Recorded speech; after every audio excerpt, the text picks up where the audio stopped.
Mesdames, Mesdemoiselles, Messieurs, bonjour. Vous nous rejoignez pour la quotidienne des marchés du FX et nous sommes le jeudi 29 décembre 2016. Wall Street a terminé dans le rouge mercredi avec des pertes observées dans les secteurs énergétiques, des matériaux de base et des matières premières.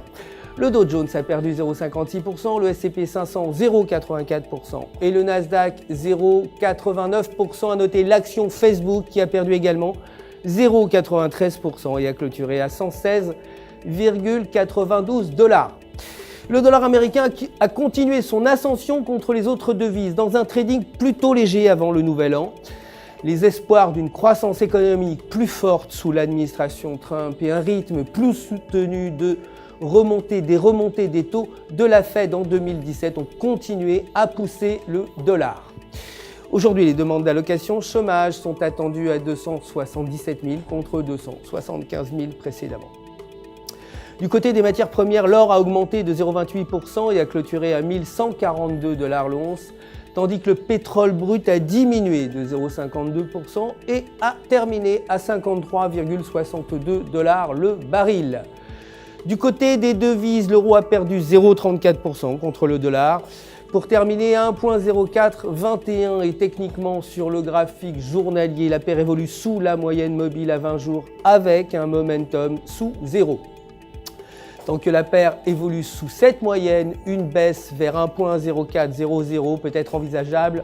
En revanche, si la paire venait à franchir la courbe, alors elle pourrait se diriger vers 1,0530. Aujourd'hui, le chiffre de la masse monétaire M3 est attendu inchangé à 4,4%. Pour terminer, la livre sterling a perdu 0,23% contre le dollar et a terminé à 1,2243 et techniquement sur le graphique de 4 heures, la paire est négativement corrélée à un stochastique RSI qui se situe sous la barre des 50 et si le momentum négatif continue sur la paire, cela pourrait la pousser vers la zone des 1,2100 alors qu'une situation inverse pourrait envoyer la paire vers 1,2350. Aujourd'hui, l'indice des prix des logements Nationwide HPI est attendu à 0,2% contre 0,1% précédemment. C'est la fin de notre édition quotidienne des marchés. Je vous retrouverai très bientôt pour la suite de l'actualité des marchés. D'ici là, restez en notre compagnie évidemment sur www.ufx.com pour votre trading et pour retrouver votre gestionnaire de compte personnel prêt à répondre à toutes vos questions. Toute l'équipe du FX se joint à moi pour vous souhaiter une excellente journée sur les marchés.